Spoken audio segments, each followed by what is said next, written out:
Muy buenas noches, familia de Soy Iglesia. Una vez más aquí reunidos para juntos cantar y exaltar el nombre de nuestro Dios. Yo quiero invitarle en esta hora que usted se disponga para que juntos cantemos, para escuchar lo que Dios quiere enseñarnos hoy a través de su palabra. Dígale, Señor, abro mi corazón, y si sientes que esa enseñanza puede ser de bendición para otra persona, no te la quedes para ti, compártela. Necesitamos que la palabra de Dios sea difundida en diferentes lugares. ¿Por qué no levantamos una corta oración en esta hora para entregar ese tiempo, para comenzar ese tiempo en Dios? Amén.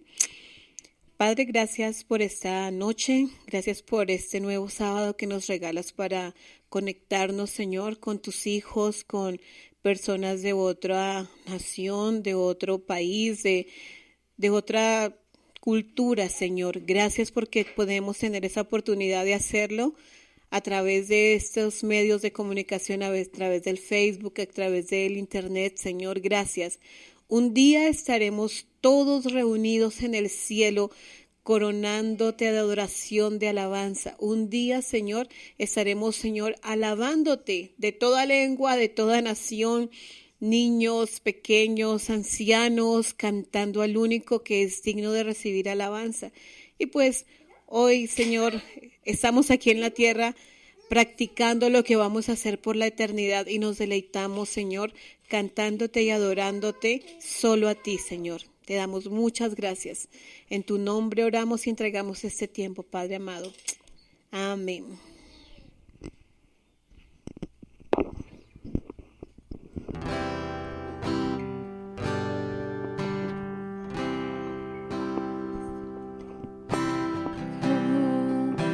La cruz del Salvador, mi ofrenda no se puede esconder. Brilló al fin la redención, su perfección mi cruz llevó, gracia tan gloriosa.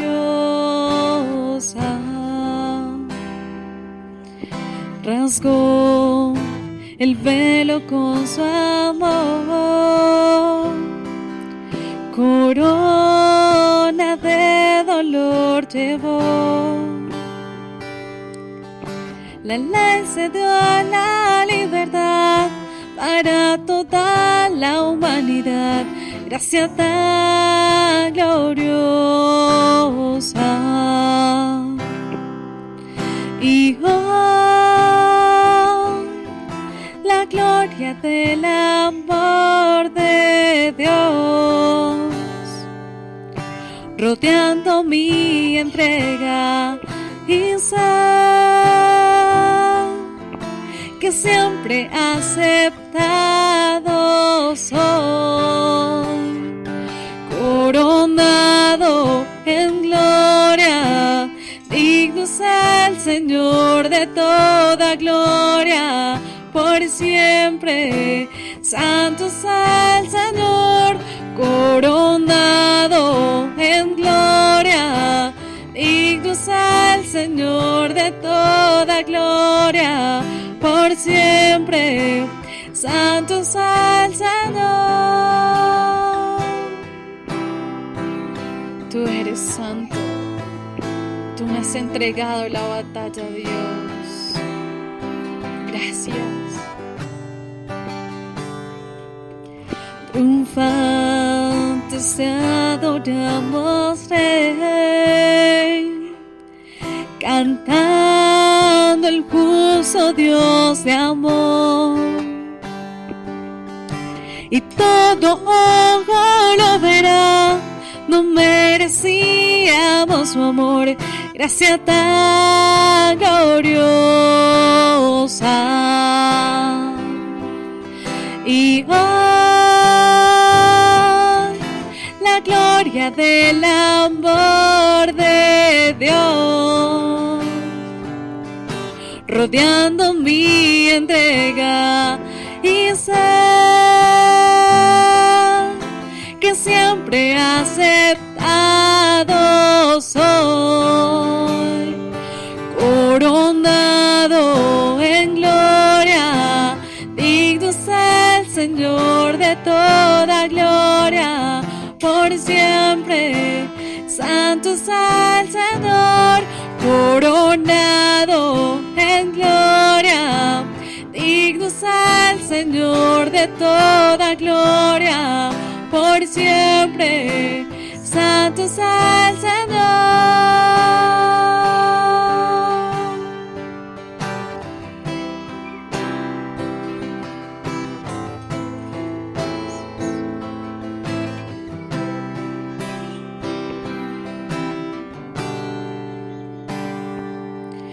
Glorioso el día en que veré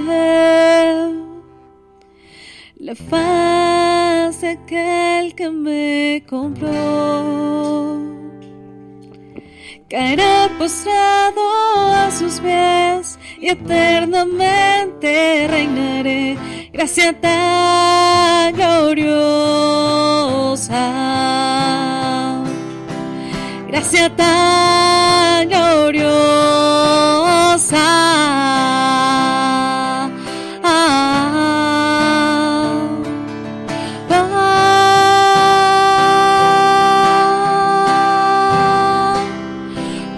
Coronado en gloria, digno es el Señor de toda gloria, por siempre. Santo es el Señor, coronado en gloria. Digno es el Señor de toda gloria, por siempre. Santo es el Señor.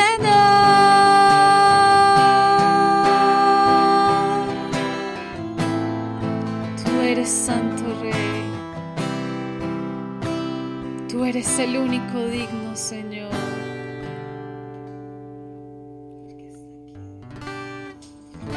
Estás aquí, Señor.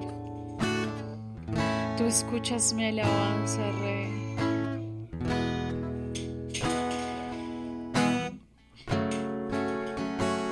Aquí estás, debemos mover.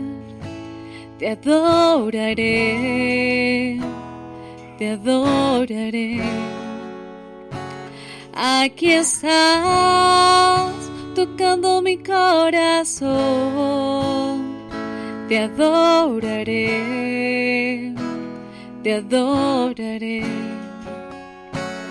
Aquí estás, debemos mover. Te adoraré, te adoraré. Aquí estás, sonando mi corazón. Te adoraré, te adoraré. Hoy te llamamos milagroso, abres caminos, cumples promesas, luz en tinieblas, mi Dios, así eres tú. Milagroso, abres caminos, cumples promesas, luz en tinieblas, mi Dios, así eres tú. Aquí estás, tocando mi corazón. Te adoraré, te adoraré. Aquí estás, sanando mi corazón. Te adoraré, te adoraré. Hoy te llamamos milagroso, abres caminos, cumples promesas, luz en tinieblas, mi Dios, así eres tú. Milagroso, abres caminos, cumples promesas, luz en tinieblas, mi Dios, así eres tú, así eres tú. Así eres tú, así eres tú, así eres tú, así eres tú, así eres tú, así eres Gracias, Señor, porque sabemos que tú estás obrando, Rey. Cuando alabamos tu nombre y exaltamos y creemos en nuestro corazón, tú lo estás haciendo, Señor. Yo sé que tú estás haciendo eso que necesito, ese milagro por el cual he orado todo este tiempo, Señor. Tú sanas y tú libertas, Rey. Aunque no pueda ver, estás obrando. Aunque no pueda ver, estás obrando. Siempre estás obrando. Siempre estás obrando. Aunque no pueda ver, estás obrando. Aunque no pueda ver, estás obrando. Siempre estás obrando. Siempre estás obrando. Aunque no pueda ver, estás obrando. Aunque no pueda ver, estás obrando. Siempre estás obrando. Siempre estás obrando. Aunque no pueda ver, estás obrando. Aunque no pueda ver, estás obrando. Siempre estás obrando. Siempre estás obrando. Milagroso, abres caminos, cumples promesas, luz en tinieblas, mi Dios, así eres tú. Vamos, dile milagroso tú, milagroso, abres camino, cumples promesas, luz en tinieblas, mi Dios, así eres tú. Una vez más, dilo con fe, milagroso, abres camino, cumples promesas, luz en tinieblas, mi Dios, así eres tú, así eres tú,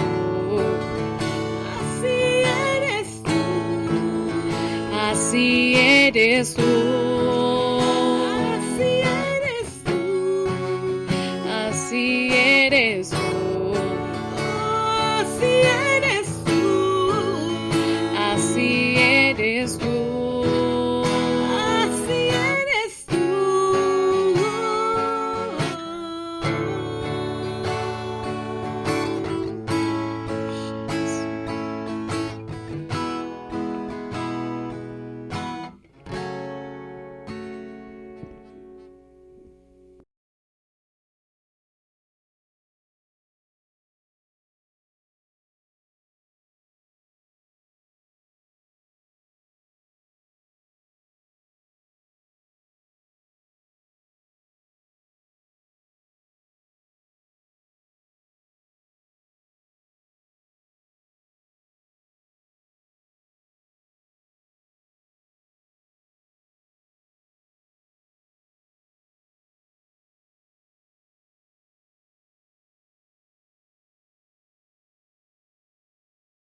Hola, buenas noches familia de Soy Iglesia.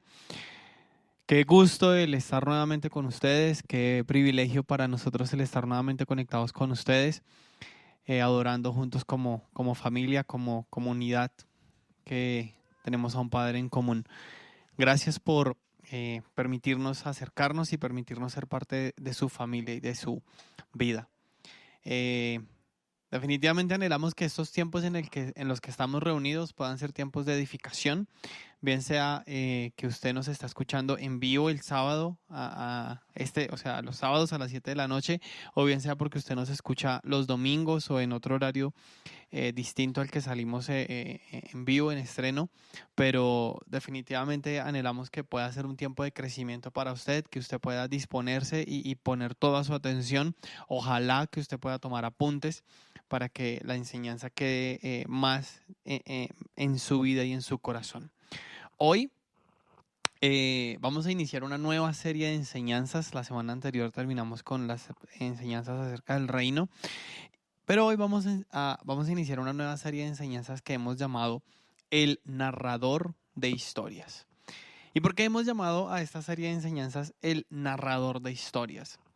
Porque definitivamente la manera en la que Jesús enseñaba, una de las maneras en las que Jesús más enseñaba, era narrando historias. Se paraba y narraba historias a la multitud y dejaba enseñanzas profundas y dejaba momentos en los que la gente meditaba y pensaba mucho acerca de qué significaba eso y entendían y se iban como meditando acerca de qué les había querido decir con esa historia y cómo podían aplicarla a su vida cotidiana, ¿sí? Y vamos a centrarnos en esta serie, nos vamos a centrar en eso, en esas parábolas que Jesús enseñó, en esas parábolas que Jesús contó, en esas historias que Jesús contó. Entonces, vamos a ir a nuestra Biblia a leer un versículo que está en Mateo, capítulo 4, versículos 10 al 12, y dice así, dice, cuando se quedó solo, los 12 y los que estaban alrededor de él le hicieron preguntas sobre las parábolas. A ustedes se les ha revelado el secreto del reino de Dios, les contestó, pero a los de afuera todo les llega por medio de parábolas, para que por mucho que vean, no perciban, y por mucho que oigan, no entiendan, no sea que se conviertan y sean perdonados. Pareciera que las parábolas tienen cosas que enseñar a aquellos que creen en Jesús y pareciera que también tuvieran el propósito de endurecer el corazón de aquellos que están afuera. Pero en algún momento alguien consideró que las parábolas eran simples historias que estaban dirigidas a las personas de afuera para a esos de afuera los significados reales, los misterios estaban escondidos y solamente a aquellos que pertenecían a la iglesia podrían entender o descubrir el significado de la parábola mediante una alegoría o mediante una comparación, ¿sí? Pero definitivamente las parábolas tienen algo que enseñar. Pero, perdón, si la declaración de que las parábolas tienen algo que enseñarle a la iglesia, pero endurecer el corazón de los que no son la iglesia, es decir, de los que están afuera, entonces Jesús no hubiera enseñado por parábolas a la gente. Jesús amaba, Jesús enseñó por parábolas en muchas ocasiones porque, por ejemplo, cuando nosotros vemos la parábola que Jesús le narró al maestro de la ley, cuando le narró la parábola del buen samaritano, el maestro de la ley era de adentro o de afuera. Era de afuera, ¿sí? Ahora, ¿el maestro de la ley entendió o no entendió la parábola que Jesús le estaba narrando?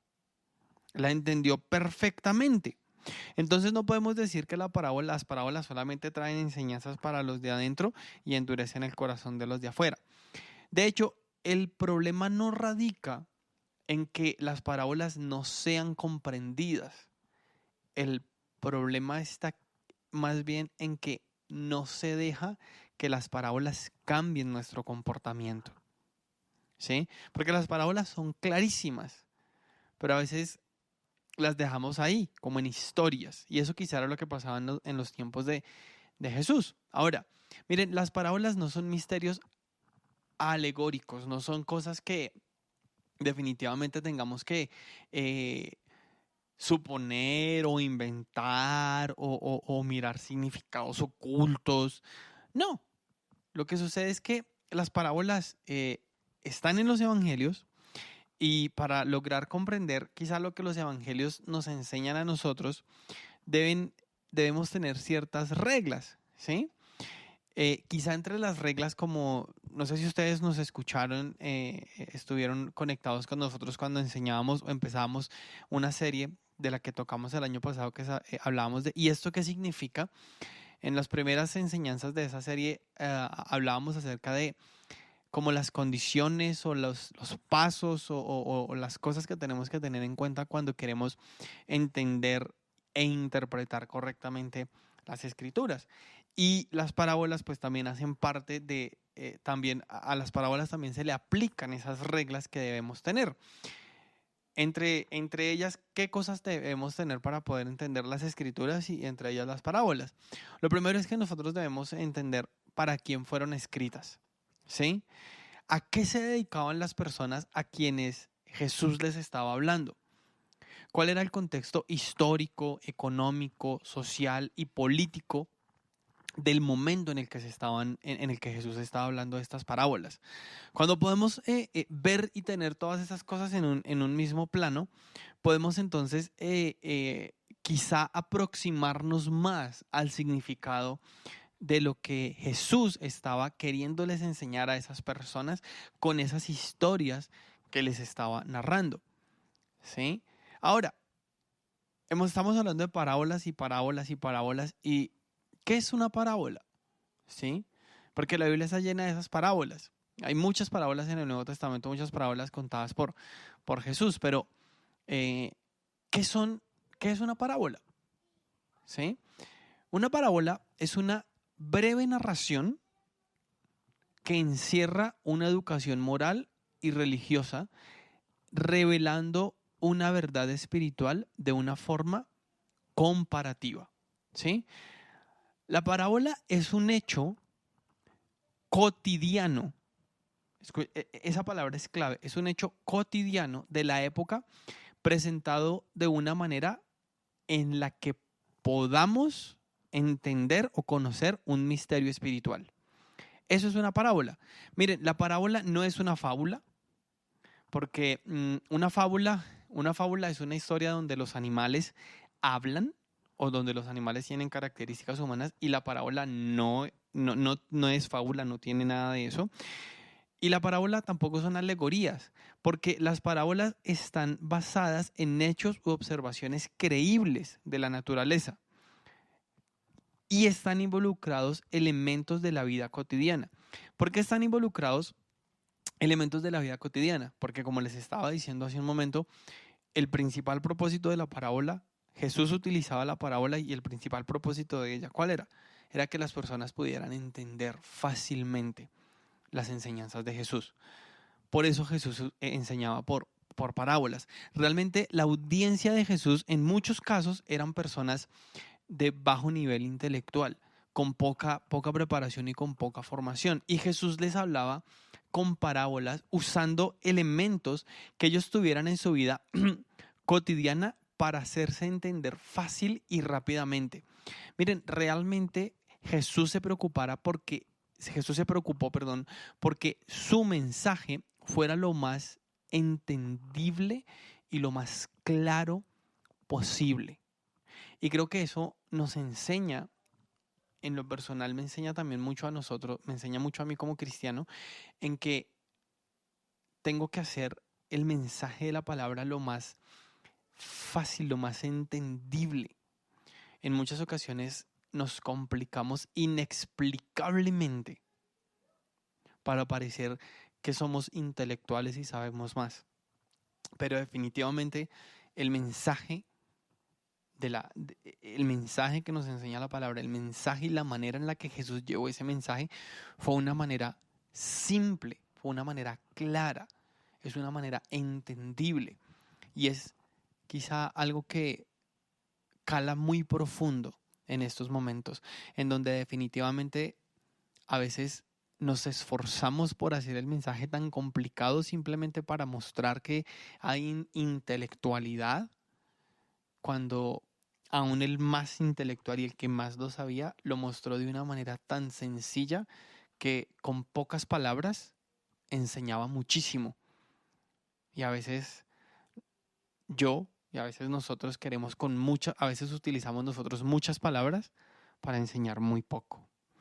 Entonces, teniendo en cuenta estas cosas, quiero hoy entrar a hablar de una parábola. Quiero empezar esta serie mirando una pequeña parábola. Y esta parábola está en el libro de Marcos, capítulo 4, versículo 26 y 29. ¿Sí? Y es la parábola de la semilla que crece. Dice Marcos 4, 26 al 29. Jesús continuó: el reino de Dios se parece a quien esparce semilla en la tierra, sin que éste sepa cómo, y ya sea que duerma o que esté despierto día y noche, brota y crece la semilla. La tierra da fruto por sí sola, primero el tallo, luego la espiga y después el grano lleno en la espiga. Tan pronto como el grano está maduro, se mete la hoz, pues ha llegado el tiempo de la cosecha. Bien, ahora, entonces si nosotros miramos a qué tipo de personas estaba hablando Jesús, por el contexto que nos da el mismo texto, el mismo capítulo, nosotros nos podemos dar cuenta que las personas eran agricultores o personas que trabajaban en el campo. Si usted mira antes, Marcos, el capítulo 4 empezando, nos damos cuenta que Jesús les estaba hablando acerca de ¿qué? La parábola del sembrador. Les está hablando acerca de sembrar, cosechar, cuidar tierra, terrenos. Además vemos también ahí la parábola de la del grano de mostaza y esta acerca de la semilla que crece. En este mismo capítulo Jesús les enseñó con 3 historias. La parábola del sembrador, la parábola de la semilla que crece y la del grano de mostaza. 3 enseñanzas relacionadas con ¿qué? Con el trabajar la tierra, con semilla, con cultivar, con cuidado, con terrenos. ¿Correcto? Además de esto nos encontramos que Jesús también les da una enseñanza utilizando algo de la vida cotidiana, que era ¿qué? Una lámpara. Entonces, estas son las parábolas que Jesús utiliza en este capítulo. Entonces, eso nos da a entender que Jesús estaba enseñándole a personas que sabían trabajar la tierra y que iban a entender plenamente el mensaje que Jesús les estaba dando. Ahora, si nosotros buscamos el objeto de la enseñanza de esta parábola, ¿cuál es? ¿Acerca de qué quiere enseñar Jesús? Jesús en esta parábola quiere enseñar acerca de ¿qué? Del reino. Esa enseñanza nos está dando una característica específica y puntual acerca del reino de Dios. Y esta parábola nos enseña 4 cosas. La primera, dice, y es que el crecimiento viene dado ¿por quién? El crecimiento viene dado por Dios. Cuando nosotros vemos lo que la parábola que narró Jesús, dice, el reino de Dios se parece a quien esparce la semilla en la tierra. Ok, ¿qué representa en la semilla? ¿Qué representa la semilla? Cuando miramos el contexto de la parábola del sembrador, nos damos cuenta que la semilla representa ¿qué? La palabra. Entonces, nos está diciendo que, ok, el crecimiento viene dado por Dios. En el versículo 27 dice, sin que éste sepa cómo, y ya sea que duerma o que esté despierto día y noche, brota y crece la semilla. Lo primero que nos enseña esta historia es que el crecimiento viene dado por Dios. No sabemos cómo sucede, no sabemos cómo trabaja Dios, pero aún cuando nosotros dormimos, Él trabaja en nosotros, cuando permitimos que Él lo haga. Podemos hacer muchas cosas por nuestra cuenta, pero es Dios quien tiene el control del crecimiento. En 1 Corintios 3, 6 y 7 Pablo dice, yo sembré, Apolos regó, pero Dios es quien ha dado el crecimiento. Así que no cuenta ni el que siembra ni el que riega, sino Dios quien es el que hace crecer. Lo segundo que nos enseña esta parábola de la semilla es que la tierra da fruto por sí sola. En la semilla, que es la palabra, está todo lo que necesitamos para crecer. ¿Qué es la tierra? En la parábola del sembrador dice que la tierra somos nosotros, es decir, nosotros daremos fruto realmente cuando la semilla esté en nosotros. El Evangelio y la Biblia es todo lo que necesitamos nosotros para crecer. Aún, o sea, cuando nosotros somos la tierra y la palabra está aquí, esa unión nos va a llevar a dar fruto. Y la palabra es suficiente. La palabra es suficiente. No necesitamos otros libros, no necesitamos otra instrucción, no necesitamos otra dirección. La palabra es suficiente. Lo único que necesitamos, ¿qué es? Es ser regados continuamente. Es constantemente ser regados y ser alimentados para crecer. Pero esa unión de la palabra aquí lleva a que eso crezca y que dé fruto, que la tierra dé fruto. ¿Ok? Pero hay algo que me llama mucho la atención de esta historia, y es lo tercero que quizá nos enseña esta historia, y es que definitivamente hay una meta. Dice el verso 28, la tierra da fruto por sí sola, que es de lo que estábamos hablando, pero dice el verso 29, tan pronto como el grano está maduro, se le mete la hoz. Ahora, hay una meta. ¿Cuál es esa meta? La meta es ser maduros. Primera de Corintios 14:20 dice Pablo, hermanos, no sean niños en su modo de pensar, sean niños en cuanto a la malicia, que no haya malicia en ustedes, pero ustedes sean adultos en su modo de pensar. En otras versiones dice, pero ustedes sean maduros espiritualmente. ¿Pero por qué la madurez es comparada con la adultez? Porque definitivamente una de las cosas que aprendemos cuando estamos en la etapa adulta de nuestra vida, aunque no es la regla, pero en teoría debiera pasar así, es que cuando nosotros somos adultos ya no pensamos que nosotros somos el centro, que nosotros somos lo primero en medio de nuestra vida, ¿sí? Creo que muchos de ustedes me están escuchando y son papás, otros quizá aún están creciendo en la etapa de adolescencia o una etapa de adultez temprana, pero alguien nos enseñaba alguna vez que en la vida de una persona siempre hay como 3 etapas. En la niñez somos egocéntricos, es decir, creemos que somos el centro del universo, todo es alrededor nuestro. Cuando llegamos a la adolescencia somos ególatras, es decir, yo tengo la razón, debieran escucharme a mí, yo soy el que está bien, yo puedo hacer las cosas bien. Y definitivamente cuando nos convertimos en padres, ese centro de amor se desplaza y va a nuestros hijos.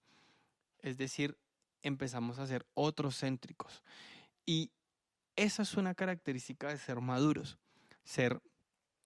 desplazar el centro del amor que ya no está aquí, sino que está en otro. ¿Qué implica eso? Que muchas de las cosas, que todas las cosas que yo hago están siendo pensadas en amor a otra persona para dar, beneficiar y formar correctamente a otros. Entonces, eso sucede en teoría cuando somos adultos. Y digo en teoría porque en muchas ocasiones hay personas que han llegado a su etapa adulta, pero aún siguen pensando que ellos son el centro del universo, ¿sí?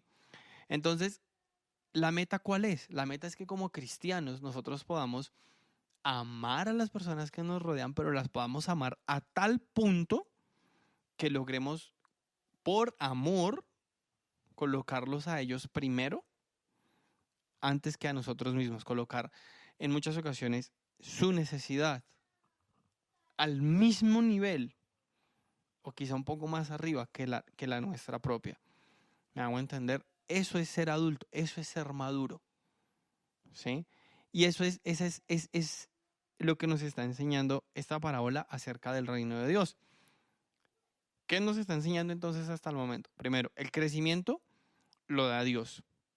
La tierra, que es usted y yo, damos fruto cuando logramos que cuando la palabra está en nosotros y en nosotros haya un entorno adecuado, empezamos a crecer y a dar fruto. ¿Cuál es la meta? La meta es que seamos maduros. Esa es la meta.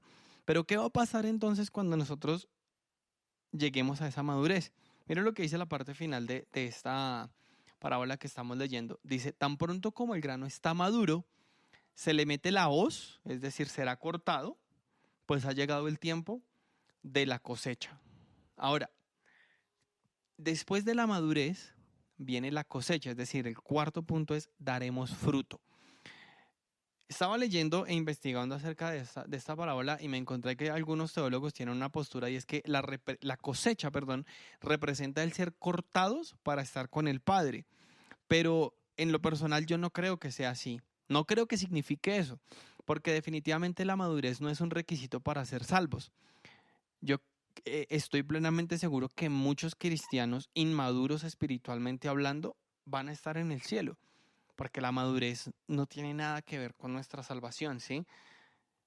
Entonces, yo creo que esto de ser cortados, esto que dice que cuando llegue la madurez seremos cortados para dar fruto, yo creo que la madurez representa, como lo dice la parábola, el momento de dar fruto. Y es que cuando un árbol tiene fruto, este fruto es quitado, pero ¿para qué es quitado ese fruto? Ese fruto es quitado para beneficiar a otros, bien sea para que otros se alimenten de ese fruto y posteriormente puedan dar a luz otra planta. Es decir, cuando hay madurez, viene la capacidad de reproducirnos en otros. Y ese es el plan de Dios en el reino. Personas maduras, espiritualmente hablando, que se reproducen en personas maduras, espiritualmente hablando, que a su vez se van a reproducir en personas maduras, espiritualmente hablando. Ese es el plan del reino. Y Jesús nos lo mostró en esta parábola simple y corta, que los agricultores que lo estaban escuchando estaban entendiendo plenamente eso. La tarea es ¿cuál?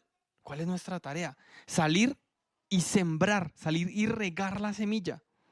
Que esa semilla que va a caer en buena tierra va a dar fruto por sí sola.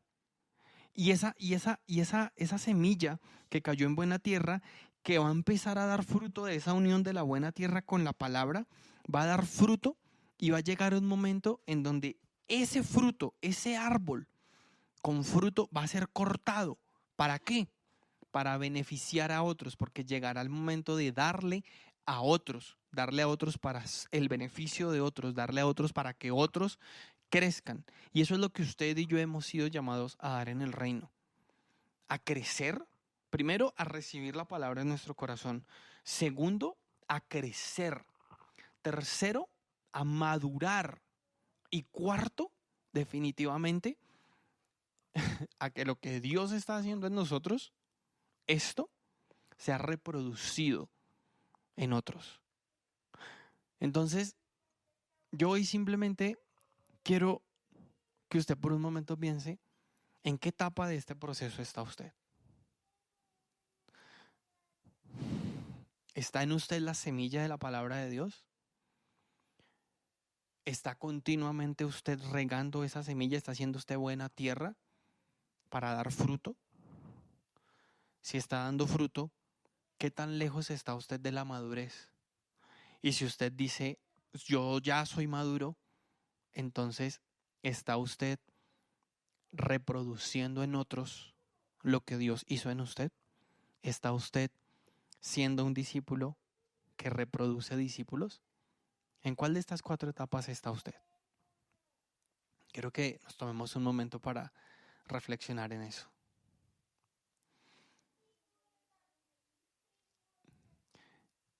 Y definitivamente, independientemente de en cuál de estas 4 etapas estemos, oremos. Oremos por un momento para decirle a Dios, Señor, guíanos. Mi Señor, yo te doy gracias por este tiempo, gracias por esta enseñanza que tú nos regalas. Y definitivamente, papá, independientemente de cuál sea nuestra etapa, anhelamos tu dirección.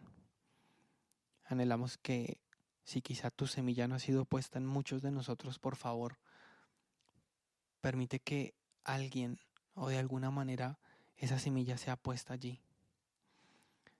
Que podamos escuchar de tu palabra y de tu evangelio. Y si quizá, Padre amado, esa palabra ya está sembrada en muchos, yo oro porque esa palabra en donde haya sido puesta, mi Señor, y en donde va a ser colocada, que haya una buena tierra para que logre dar fruto. Yo oro porque definitivamente encuentre una tierra fértil, encuentre una tierra que definitivamente no va a dejar escapar ni perder la semilla. Y si quizá en muchos de ellos ya hay una tierra fértil, yo oro porque crezcan al nivel de madurez, que podamos crecer al nivel de pensar en los demás antes que en nosotros mismos, a pensar en nuestros hijos antes que en nosotros mismos, a pensar en lo que generamos en los demás con todo lo que hacemos, en ponerlos a ellos, poner su bienestar a veces incluso por encima del nuestro o al mismo nivel, Señor. Padre, y si quizá algunos de los que nos escuchan pueden decir, yo tengo la palabra, estoy dando fruto y soy maduro, papá. Entonces oramos porque definitivamente tú nos guíes a ser imitador tuyo y poder sembrar en otros, Señor. Que podamos sembrar en otros para que otros puedan recibir de tu evangelio y de tu madurez y podamos ser parte del reino. Señor, que definitivamente podamos ser parte del reino y reproducir en otros, dar frutos para que de lo que tú has puesto en nosotros, eso sea llevado a otros y puedan ellos también crecer tu palabra. Mi Rey, te damos gracias en el nombre de Jesús. Amén y amén. Familia de Soy Iglesia, hoy estamos empezando una nueva serie y vamos a enfocarnos en las enseñanzas de Jesús, en sus parábolas. Gracias por acompañarnos. Recuerden que nos reunimos los miércoles a las 7 de la noche. Tenemos nuestro equipo relacional. Nos reunimos por Meet. Aquí en nuestra página de Facebook van a encontrar ustedes el enlace. También les quiero dar gracias a todos aquellos que de una u otra manera apoyan lo que Dios está haciendo en este lugar, con sus ofrendas, con sus diezmos que los hacen llegar de diferentes maneras. Gracias porque nos ayudan a mejorar, nos ayudan a crecer. Gracias por ello. Y también le damos gracias a todos aquellos que están haciendo sus tiempos uno a uno de discipulado. Gracias por apartar tiempo para crecer y gracias por creer en lo que Dios está haciendo en este lugar. Nos vemos la próxima semana y que el Señor les bendiga. Hasta luego.